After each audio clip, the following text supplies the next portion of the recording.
Welcome to Donmar TV News Channel. Dahil ito ay pinag-uusapan natin dito, the top 2 positions in the land. Kailangan dito transparent. So ang pinakamaganda, yung sa PIDEA. Mas kompleto at may kredibilidad ang resulta ng pagsusuri ng Philippine Drug Enforcement Agency o PIDEA ayon kay Senate President at Vice Presidential Aspirant Vicente Sotto III. Hindi rin daw mapagkakatiwalaan ang resulta kung sa mga klinika magpapadrug test ang isang kandidato. So nung ginawa namin yon, siniguro ko na unquestionable yung sistemang ginamit namin. At ang questionable is pumunta ka sa PIDEA.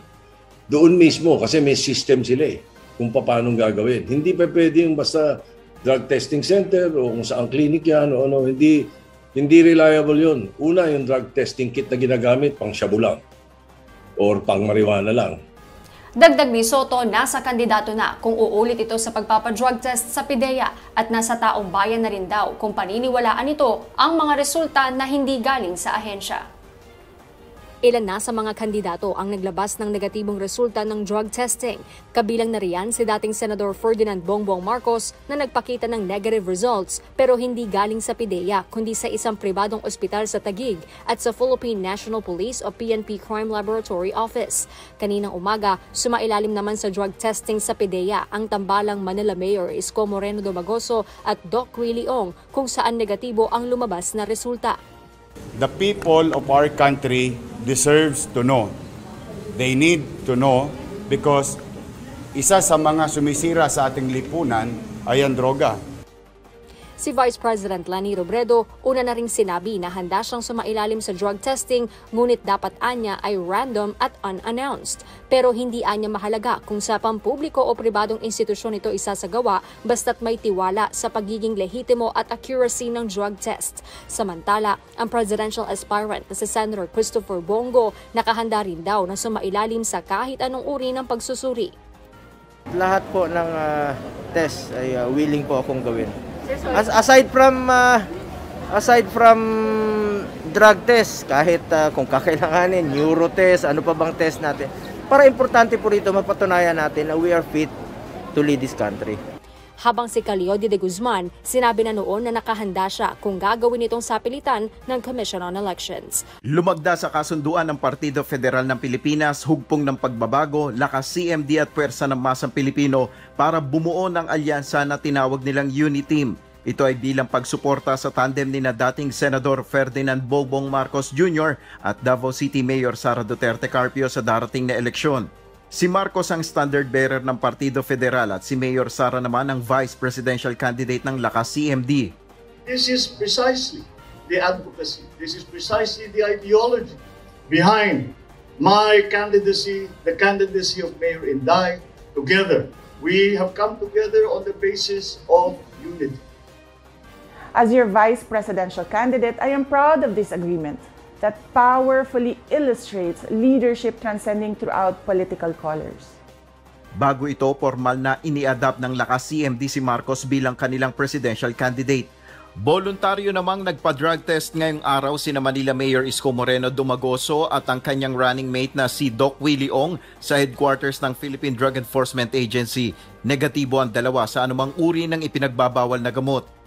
Halimbawa, magiging pangulo ka ng bansa. Halimbawa lang, tapos isa sa pinakamabigat na suliranin ng lipunan ay droga.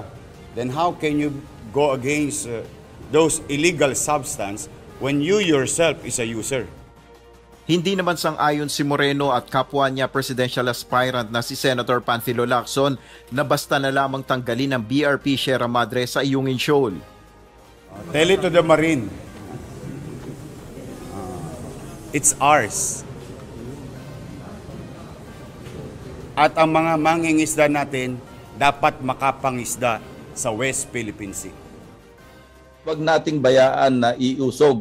Kasi nung gusto ng China palayasin yung Sierra Madre doon para talagang unhampered na yung kanilang pagkokontrol sa Ayungin Shoal.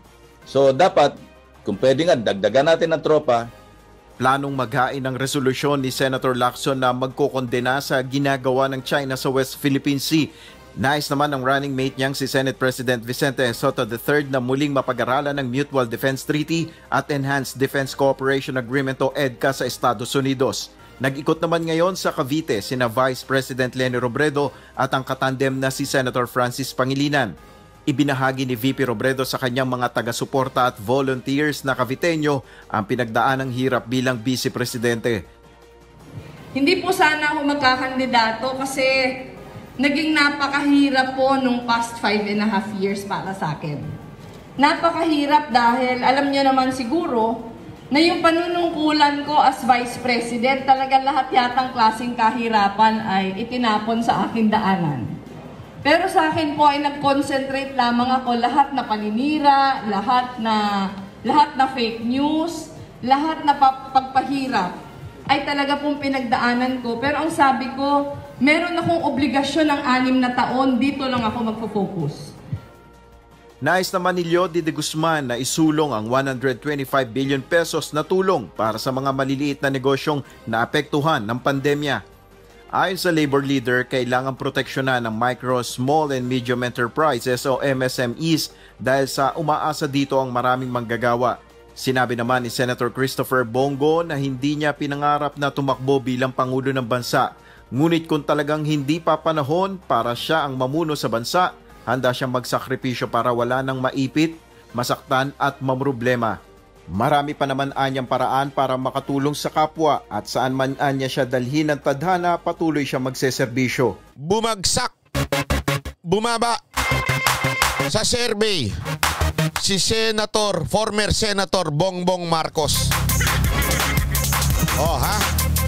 Hindi ako nagsabi nito. Ito ang survey na lumabas. Sandali, banat bay. Saan bang survey yan? Baka survey yan lang yan. Hindi ho. Galing ho ito sa DZRH. Ayan po ha, bumaba ho. Ayan, papakita natin na ayan po ang website, Facebook account ng DZRH. Okay, ayon ho dito. Sabi dito ha, ito pakita natin. Si Marcos Ferdinand Bongbong sa RP. Ibig sabihin is Republic of the Philippines. 23.94. Bakit ito nating masasabing bumaba? Di ba ho, nung mga nakaraang survey, kesyo may palabas sila na kesyo 40 plus o almost 50 si Bongbong Marcos. Ngayon ho, 23.94. Kailan ba naganap yung survey na yan? Kasi yun, naganap po yun hanggang November 15. Nung nagkaroon na ng final kung sino ang mga tatakbo.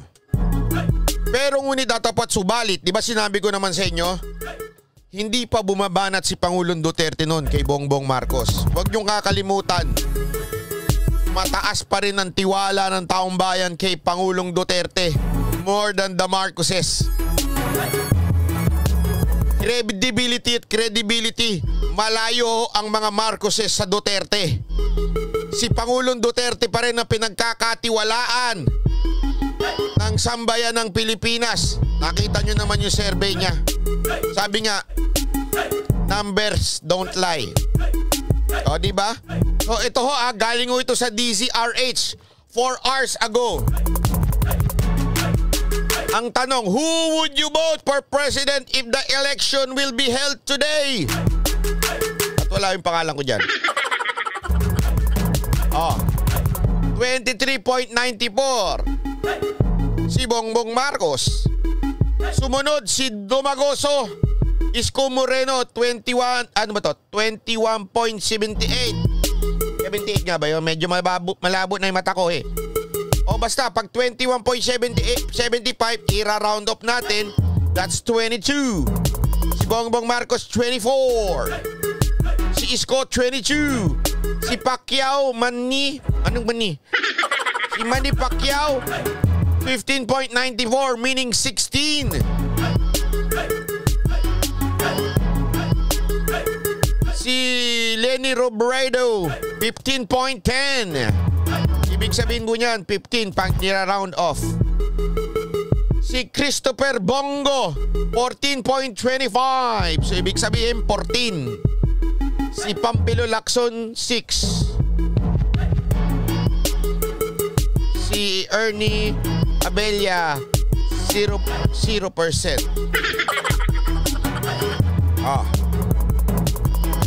Ulitin ko hindi ko inimbento itong survey na ito.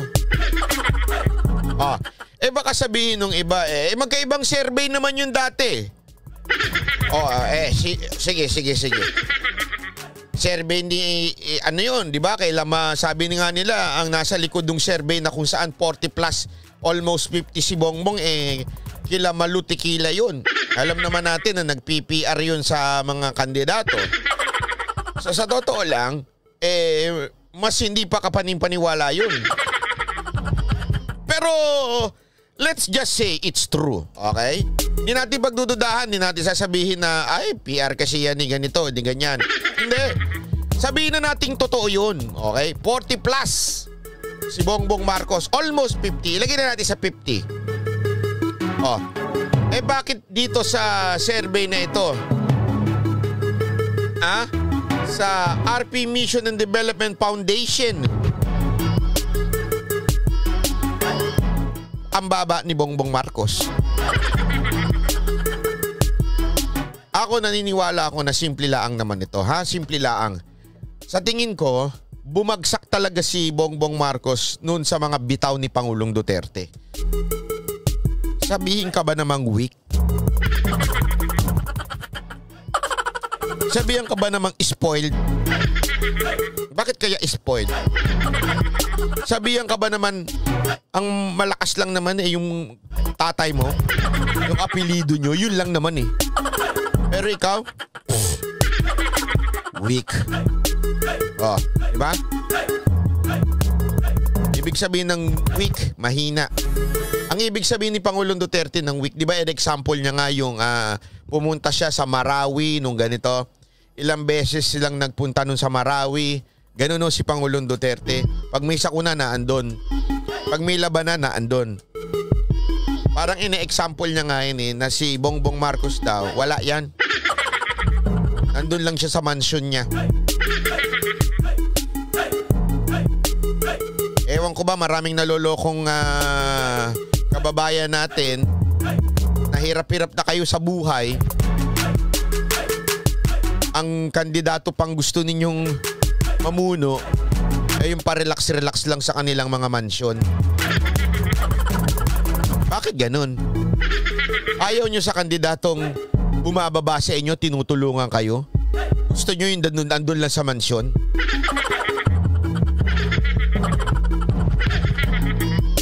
Diba? Anyway, simple lang naman ang ibig sabihin ito. Simula pa lang ito. At ang pinakamatinding ma-observe mo dito, coming from 4-3 si Senator Go, umabot siya ng 14. That's a jump. Malaking bagay yan. Malaking bagay yung pagtalon ni Senator Go mula sa 4-3 into 14.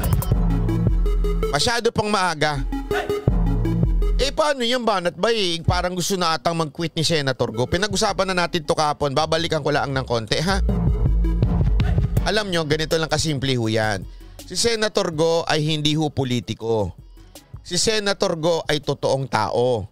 Hindi katulad ng mga politiko na walang pakialam na yung pag nagbasa may speech, English, o di kaya gumaganon-ganon. Si Senator Go, napakatotoong tao niyan.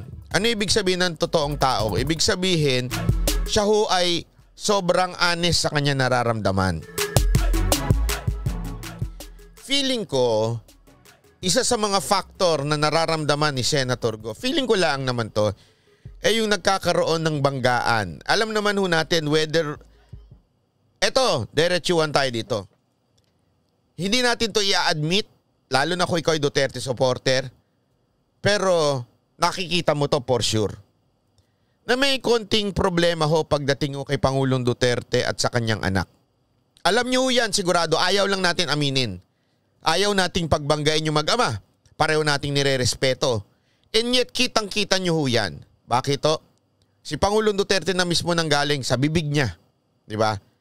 At dahil doon, alam natin na nagkaroon ng kahit papaanong konting marka. Hindi ko sasabing lamat ha, marka na nagkaroon ng problema dahil ayaw ng kanyang ama yung sinamahan ng kanyang anak. Siguro, diyan ho naiipit si Senator Go. Kaya ho sinasabi niyang paulit-ulit, di ba? Kung babasahin mo yung kanyang speech, paulit-ulit niya sinasabi na mahal ko yung tatay, naiipit siya sa gitna. Yung iba tuloy, iniisip na si Senator Go. Alam nyo, hindi ko masisisi si Mayora Sara Duterte kung ganyan ang maramdaman niya sa kanyang ama, pero hindi ko rin masisisi kung ano naman yung maramdaman ni Pangulong Duterte sa mga pangyayari. Kasi kung ikaw bilang ama, di ba? Ikaw ama, you want the best for your children. Di ba? Lumabas sa bibig ni Pangulong Duterte yan. Di ba?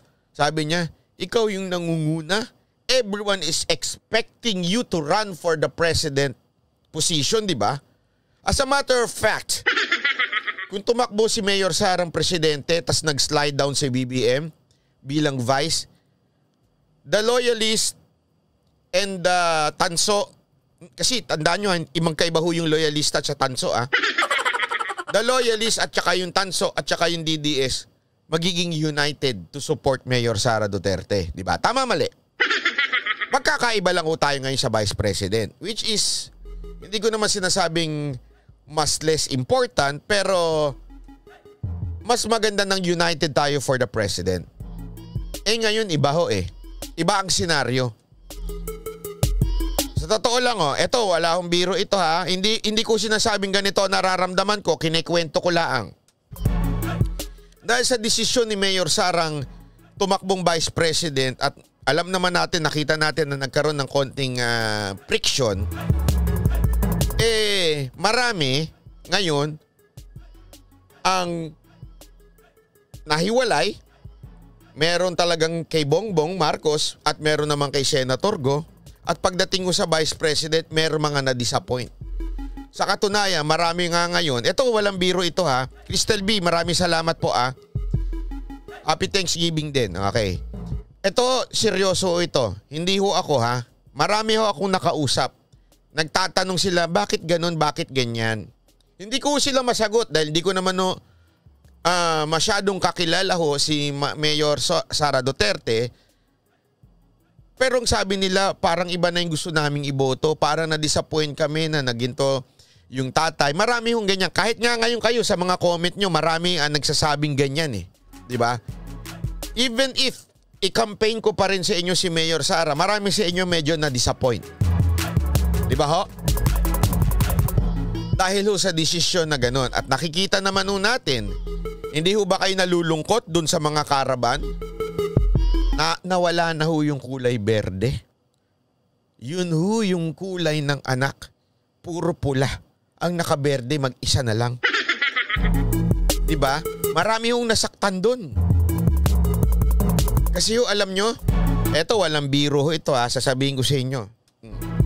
Etong poll natin ngayon, yan ho ay lang, biro-biro lang ho yan. Okay, na sinama ko yung pangalan ko. Idea ho ni Dada yan, si Raul si Dada Sabi niya, magpa-poll ka, isama mo yung pangalan mo.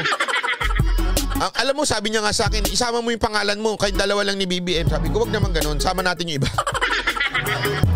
Pero sa totoo lang tanungin ko kayo, just in case lang, just in case, okay, umatras si Senator Go pero hindi siya umaatras, hindi ko alam kung aatras o hindi, pero as of now, hindi, okay? Kung sakaling umatras si Senator Go, alam mo, wala akong nakausap na Duterte supporter, ha?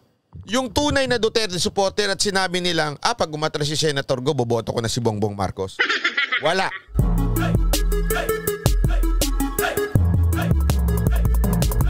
To the point, ang sabi pa nung iba sa akin hahanap ako ng pinakamalapit kay Bongbong Marcos sa survey at yun ang iboboto namin. I don't know if that is true or not. You answer me yes or no.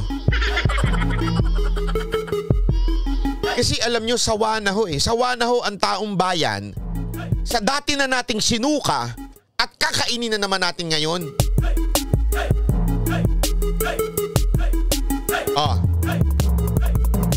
Ayaw na natin sa ganong klase na politik. Ito hindi ko sinasabing ayaw natin sa kay Ferdinand Marcos Ayaw na natin sa mga politikong alam natin trapo ang datingan. Yung walang vision, walang political will. Pag tiningnan mo nag-speech, yan yung speech mo? Ayaw na natin ng ganyan. Di ba?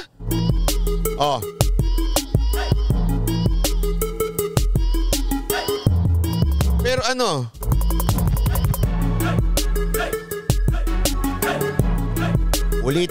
ulitin ko, hindi ho ako nagsabi nito Hindi ho ako ang nagsabi nito. Kaya nga ho tinatanong ko sa inyo yung tanong Okay? Hindi ako nagsabi nito. Tinatanong ko sa inyo ngayon. Kayo ang sumagot. Yung mga tanso, kahit nga bumalentong na yung amo nyo, hindi kayo magbabago Hindi kayong tinatanong ko. Singit lang kayo dito. Ang tinatanong ko yung mga Duterte supporter na iboboto si Senator Go. Kung sakaling umatras si Senator Go, iboboto nyo ba si Bongbong Marcos?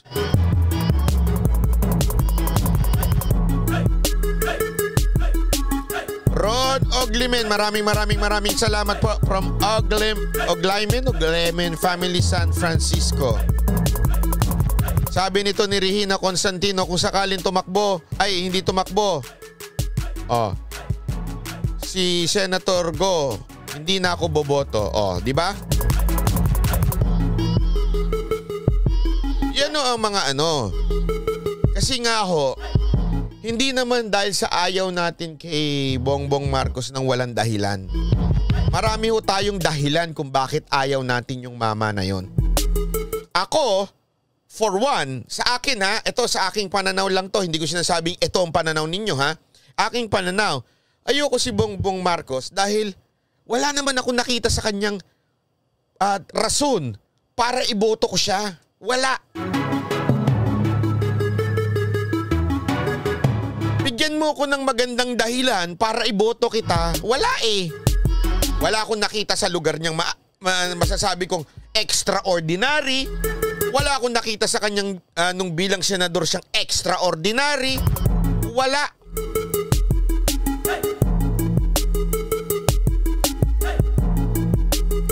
Diba ho?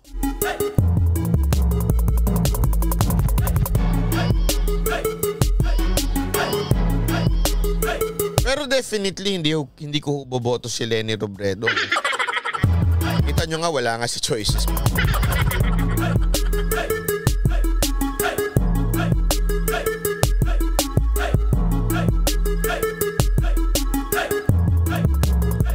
Tapos, yung pang mga sinabi ni Pangulong Duterte, grabe panghahawakan ko yun. Si Pangulong Duterte hindi magbibitaw ng salita yan dahil gusto lang manira. Sigurado ako may dahilan kung bakit niya sinabing weak si Bongbong Marcos. Sigurado ako may dahilan kung bakit niya sinabing spoiled si Bongbong Marcos. Sigurado ako may dahilan kung bakit niya sinabing may baggage si Bongbong Marcos.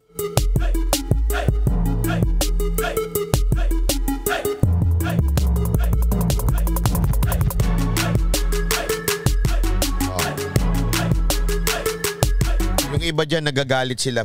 Yung feeling nila na pag nawala si Senator Go, ito yung mga yung mga tanso. Ito yung mga tanso talaga. Pag nawala si Senator Go, feeling nila yung mga boboto kay Senator Go pupunta kay Bongbong Marcos. Dream on. Hindi namin iboboto yung amo nyo.